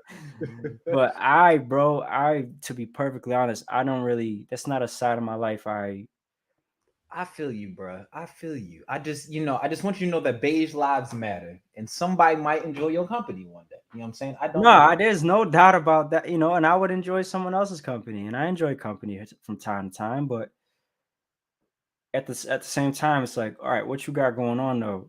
I have that problem even with niggas in my life. You know what I mean? Like I'm bringing a whole lot to the table. I got a whole lot going on, and I sit with you, and it's like, all right, what can you feed? What are you teaching me? What am I learning? And it's a whole lot of like, you want to light up, bro? And I'm like, you know, I don't do that, but cool. What else? And they're like, man, we just gonna chill for a bit. I'm like, nah, bro, I got my time. We got to do something with our lives, you know. I feel you. I feel you. Not to like. I wish there was like a easy answer. My bad. I wish I had You like good. You a good. story. This person's producing a whole project for you. You know what I'm saying? Whole project. Yeah. You got 3 choices as producers. I'm picking them. Yay, Tim, or Just Blaze. Who's producing the project for you? I would take any of them, as I'm sure you would. Nah, you gotta pick one, dog. You gotta pick one. Just so it's clear, like, yo, I would take any of these are people. I mean, I feel you, but you can only pick one. Budgeting. I can only pick one Only today, pick one. as is, not like an era of them. Just today, I'm taking Just Timbaland. Tim. Why Tim? Have you listened? You know, like Timbaland is I think the biggest thing I love about him from a distance, because I don't know him, and pause, is that he seems very open. He's always like trying to find a new sound. He's always trying to, and he's also the type of guy who historically has built with artists. He's that kind of guy who has like, let's sit down and do an album together, and then let's do another one. And how can we evolve? That's why you get Justin Timberlake with the sound evolving all the time, but it still sounds coherent. That's the kind of artist I am. I'm not the type of guy to. Maybe it could work where I have 50 producers on one album, but I have like a vision. I have a thing. I'm a guy that like you got to sit with, develop. You got to take your time with. And Timbaland seems like the guy who's still excited by that. Kanye's got his own thing going on, so I feel like we'd be working intermittently and amongst other things. Just Blaze is sensational, and I don't know. Timbaland is just a guy who I admire a lot. All right, now this one. Okay, you got $1 million. You're paying for a feature. No. Yo, no. I gotta do it. I'm sorry. Oh no, I thought that was the question. No. You got $1 million. You're paying for you got this from like a record exec. You got this from your record company. They got $1 million for you to get one feature on even this album. You got one shot as far as, and you can pick any artist, but you only get one. And you are paying for you paying for a verse. Oh, this is what be stressful, bro. Yes, dog. I like, you get one verse. Anybody you pick, but that fee is $1 million on any of the tracks on this album. And it's guaranteed they get on the shit on any song. And they guarantee that they on it. Who's on that track with you? You're gonna hate. I gotta preface this by saying that there's so many people I admire, and there's so many people I love to work with. So this is a loaded question. So I gotta preface it by saying that because I have to pick one, bro, you could ask me any day and it could be, there's so many fucking people, bro. I'd say J. Cole. Because on what track?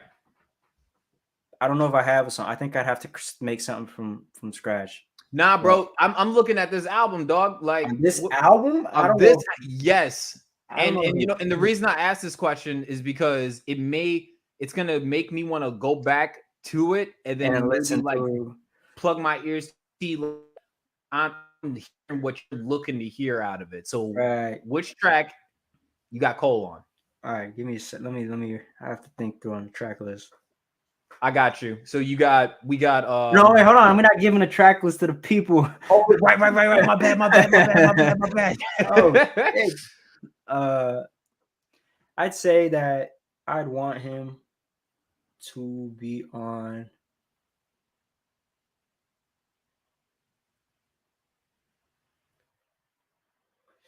Probably like a. Damn, bro. This is so tough, bro. This is so tough. I'm going to say a song that's like more rap. It's track 2. Maybe track 2. Just because that's the only one I could think of where it's like, take me off for a section, right? And just let someone else pop off lyrically. That's that type of track, maybe that you could pull that off. So I'd say maybe track 2. I'd do that. If not track 2, the second half of Inadequate, that beat when it I'm not gonna spoil, but maybe something like that, just to hear his take on the theme, but then doing Cole, that would be big. But you fucked me over. Something on this album is so hard, man. Hey, man, I wanted to stump you a little bit. You know what I'm saying? There's so many people I would like. I feel you, dog. I feel you. M, Drake, J, bro. You could get younger. You got the JIDs, bro. I could literally go all day just in rap. And then if we were to go into, you telling me you wouldn't want to, bro? If Beyonce even acknowledged my existence, you know what I mean? I would be fucking floored. That's one of the greatest entertainers. Would you be on Brown? Would you be featured in Brown Skin Girls though? Like, that's one of my favorite songs. And Beige Skin Guys, like, is that what? Is that what? I'm just saying, bro. If you might, bro. I mean, like Beyonce just found out she was black a couple years ago. I mean, like, what's the problem? I feel like, we're not taking no Beyonce slander on this fucking show. It's not slander. It's just man. You could call me beige. You could call me wallpaper. You could say I look like that curtain. I'm sorry, bro. Leave my curtains alone. You know what I'm saying? This was an executive decision by me and my queen. You gonna leave my curtains alone, doggone it. And shout out to the queen. Okay, we're not talking about Beyonce. Beyonce is the second greatest entertainer of all time, and she's only because Michael Jackson, unfortunately for all of us entertainers, exists. Ain't nobody scared of no beehives. What? Nah, fuck the beehive. Yeah, I'm not doing what I'm just You're not talking on behalf of me. Beyonce is the greatest. And but bro, you're telling me like Beyonce, you wouldn't want a Nicki feature? You wouldn't want to? No, I don't want Nicki. I haven't wanted Nicki. Honestly, I haven't wanted Nicki since Monster. That's it. Jesus. Well, I want a Nicki verse right now. I would like, bro. I could literally go for an hour. I'm not joking. A Scarface feature. Are you kidding me, bro? You're not gonna. Scarface is fine. I just don't want Nicki. I want Monster Nicki. I want bro, all these people. I'm a fan of this shit, as you probably know. That's fine. I haven't heard a good rap verse from Nicki since Monster. I'm sorry, bro. Man. Monster was her best verse. I'm sorry, bro. I'm sorry. Man, I thought I was supposed to be controversial today, and you over here. I'm protected by the blood of Jesus. I'm okay with. I don't got no problem, no smoke from Nicki. You know what I'm saying? This man got up. Sorry, this man got up. It's all right. This man had to make sure there was nobody outside. I can't. Nah. Hearing this slander. Okay. This is another interesting. Somebody texted me like, "Yo, you better chill out, dog." Yo. This will be interesting. Somebody asked me where I got these curtains from. I got them from Walmart. Mind your business. Anyway, you got it from your great. I got them from like aisle 4 of Walmart like a month ago. But honestly, that's just really some of my skin. It just shed, and we just threw it. A little bit. They kind of it does like. It's the lighting, bro. It's not even. I'm sorry, dog. What I need you to do, I need you to go outside. I need you to go outside, and I need you to just allow the sun to talk to you. That's it. I did Like, just. I feel like maybe that's the. Hold on, you know what it is? Maybe if I just, No, bro. No, you know, bro. maybe, No, bro. maybe, No, no, bro. that's not. It's the hair on your arm is darker than you, dog. I'm sorry. Like it just, I It's just. just like it's gotta be. You know, No, I was gonna make. You know, I'm not gonna no, make that bro. joke. Your ears are pink. I'm telling you, it's not it. It's okay. Listen, let's just pray right now. All right, It's bring just, melanin it's forth. okay, bro. It's all right, dog. I got another question. This will be interesting. Now this is just ad libs. Okay. Somebody's just doing ad libs on tracks for your album. Who's doing ad libs for you? Ooh. Yeah. Yeah, Anybody. bro, you asked me these loaded ass fucking questions, man. Yeah, I'm talking. You can get a growl from X. You can get I didn't even think of that right away. yeah, Fuck. right. You got who we got. You only get one person though doing ad libs for you. You know what I want? I want Hove just to do his laugh because he hasn't done that on a record in so long. Not like the, but like his like, you know, I want that laugh. I That feel you. old Jay, like B, we got one. I just want to hear that once on a record, and that's it. Gotcha. If you had to pick somebody to diss you and you offer a response, who's dissing you? Nobody, bro. Nah. Please don't do that. Seriously, who? Anybody. If I had to pick, first of all, I don't pick people to diss me. Who I think would be like Somebody that I feel like, okay, someone when I say this, somebody that will give you a good sparring partner. okay, like a good sparring partner, just purely like you're gonna make me like, okay, I'm gonna lace up today for real. There's a few people that really would bring it. Can you name them? Give me top 3. Of course you have to say M. Of course you have to say Drake. Of course you have to say Cole. Of course you have to say Kendrick. Of course you have to say Hove. There's so many, man. There's so many. If you want, like, we talking battle rappers too, because that's a whole nother arena, right? Like, you're telling me that, you know, JC, Surf, even Gotti, Rum Nitty is gonna, you know, bro, I could go for, there's so many rappers that I would definitely take serious, you know. I'd be like, yo, I have to lace up today. I'm not just gonna come like this is not an easy win, but I wouldn't wish that on nobody. You say you'll wish that. All right, we got a confident one, ladies and gentlemen. You know what I'm saying? And this is more of a personable question. So you're just more so saying this to yourself. Yeah. If you had to give advice to a young Andy O about like when you're just like, I would say like, you know what, just any advice. If you can give any advice to your younger self, because we talked about like reparenting earlier and everything. Yeah. What advice would you give to a young Andy O that you know now that you wish that you knew then? What advice would that be to him?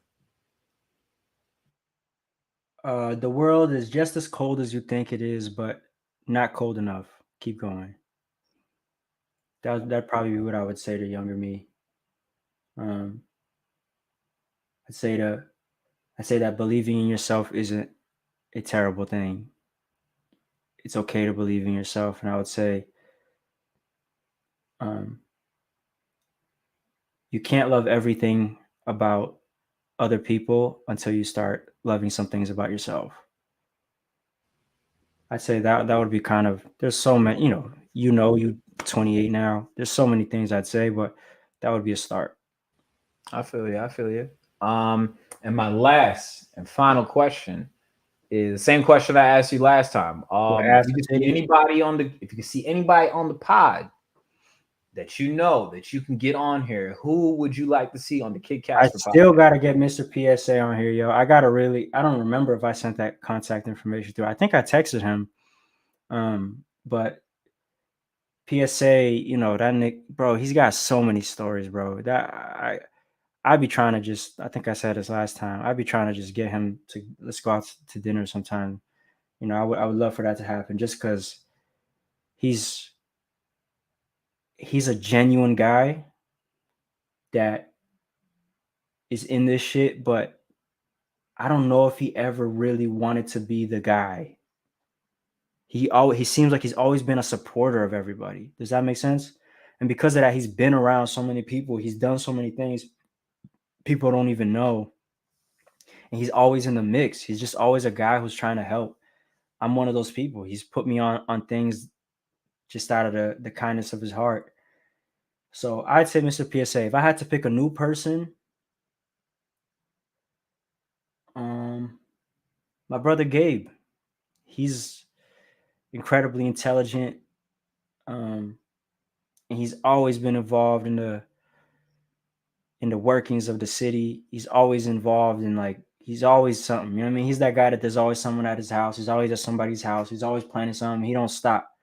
You know, he really inspires me. So I'd say my brother Gabe or Mr.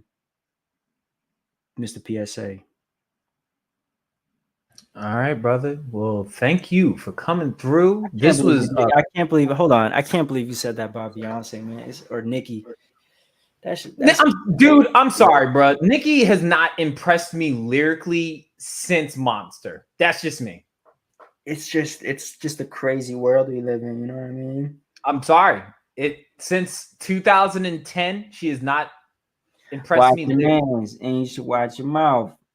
Inches breast, minister mouth to mouth. Come on, man. Nah, bro. I just know that Remy said you couldn't get online without Safari. That was it. Then she got ethered. That was it. They just shout out to Remy, but you know what I'm saying? Come on, man. But anyway, brother Andy, thank you, man. This was dope. Can't wait for you to come back through when we do like an album breakdown. We gave a little bit of a sneak preview. When can they expect for this to drop? That's hilarious that you say that, because I'm literally thinking, like, how am I going to bring this up as a treat for the people who tuned in this long and the people who are here care enough to listen. I'm not going to post this yet. No one's going to know but the people on here. First, I want to say thank you. Thank you for taking time out of your day. Everyone got things going on, whether you're driving, you doing things at the house, putting this in the background, or if you're sitting down watching our faces glowing on your screen. Thank you. I appreciate it. And just know that everything that's being said here, we're not planning. It's just sincerity. We just talking. And the project that I'm talking about is called Too Far From Tomorrow. And it's coming out August 9th, day after 808 Day. So look forward to it then. I'm not posting about it. I'm not going, and people DM me. I know we didn't play, any songs from it on here tonight.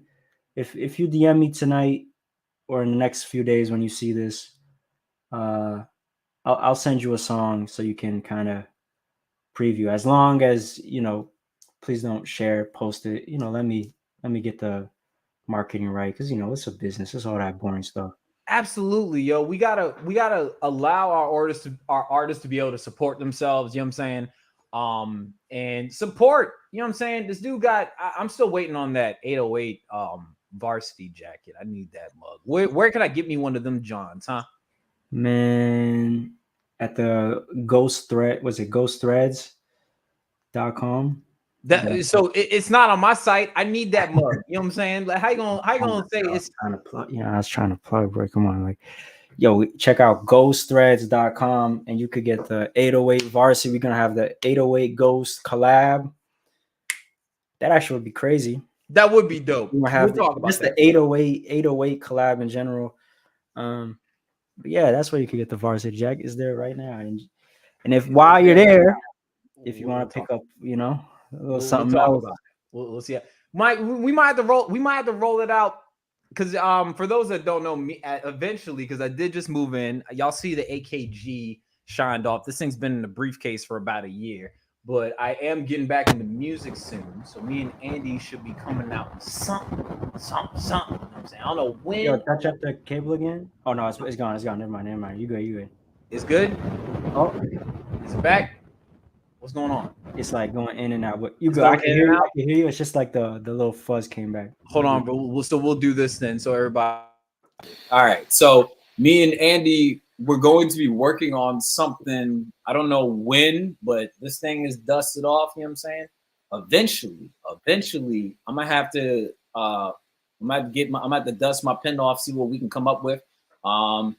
But this will be like a dream collab for me personally. I got connected to this young man, you know what I'm saying, through my sister I lost back in 2016. So this will be dope. I know she'll be tuning in heaven, you know what I'm saying? But this will be dope. Definitely. Somebody I've been able to have some dope conversations with, pick his brain a little bit, but to be able to deconstruct a beat, I don't know who gonna make the beat. That's gonna be funny. That might have to be one of those like in the middle of the night type of things where my queen gonna be like, "Why are you up all late? Like, don't worry about it. I'm just talking to this beige shorty named Andy. You know what I'm saying? Beige shorty, that's crazy. That's bananas. That's bananas. This song about to turn into a diss record. Love you, dog. Oh man. But thank you everybody. Because I'm in full, this project's that I'm in full mode for whatever is next. I'm not gonna spoil. So maybe something doesn't make the cut on there. Maybe I could send it through, or maybe you just cook something up, and I feel like we have to do that almost to honor, dedicate that to your sister. We wouldn't be here. We wouldn't be on each other's radars without that. So it's only right, bro. That is true. I think that'll be dope. Well, I'll definitely pray on it and see what sound I come up with. But thank you everybody for tuning in tonight. This was dope. Like I think Andy said, August the 9th, I'll be sure to try to get him back up here, whether the week of or the week afterwards. You know what I'm saying? Oh, what'd she say? Always remember. yo, put me on. Hold on. You know what I mean? Black Girl Warrior always been day one a supporter. You know what I mean? The beige, I don't know how I feel, but it's just like the support from people out there. I just want to say thank you. You guys are amazing. Beige gang. Beige gang. Nah, fuck beige. We curtain gang. Shout out to curtain. All my curtains alone. All my curtains out there. We out here attract. I'm trying to make this like poetic. We mitigate the light for the people. So beautiful. We have an important role in society. So I just want to say thank you to all my fellow curtains out there. And Black Girl Warrior, you've been a real one. You always remember you are beautiful, beige, and beloved. Hey, yo, that is always remember you are beautiful. Bro. Beautiful, blessed, and beloved. You know what I'm saying? Nah, raisins still don't go on potato salad. Have you put the mayonnaise on the peas yet, dog? Never in my life. But listen, I completely forgot. Sorry, my homie's gonna kill me if I don't say this. I just dropped a single tonight that I forgot about called Blow Up. So if you want some on top of the song, that if you want to DM me and get something off the mixtape early, feel free to DM me. And if you want just some music that's out, check whatever you listen to music on, and new singles out. Absolutely, but if that was not planned either. I completely forgot about that. I can't stress this enough, and I'll do this for you, dog. If he does break you off some music, please do not share. We want our artists to get paid at the end of the day. You know what I'm saying? So always remember, you are beautiful, blessed, and beloved. Raisins don't go on potato salad still. You know what I'm saying? I'm coming for y'all. Mayonnaise don't go on peas. Yeah, we don't do that. And where the beige go? Where does the color beige go? Beige? Yeah. Beige is like a rubber band. Like a rubber band clip. That's what beige is. Because we keep this shit together, bro. That's why I like you, bro. Is because you're in tune with the importance of the color beige. You know what? You heard it first. All my rubber band, all my curtains, making them bands. Love to all y'all. Don't put raisins in your potato salad. And stay in the sun. Get some vitamin D. It's important. Yeah. Also, Kid Casper music on the way. Stop fronting like you don't know. Make sure you tune in. Kid Casper music on the way. And satin lined fitteds on the way. We're working on that. We'll have to figure out a patent, you know what I'm saying, for the curly haired folk, you know what I'm saying, but we'll get it on and popping.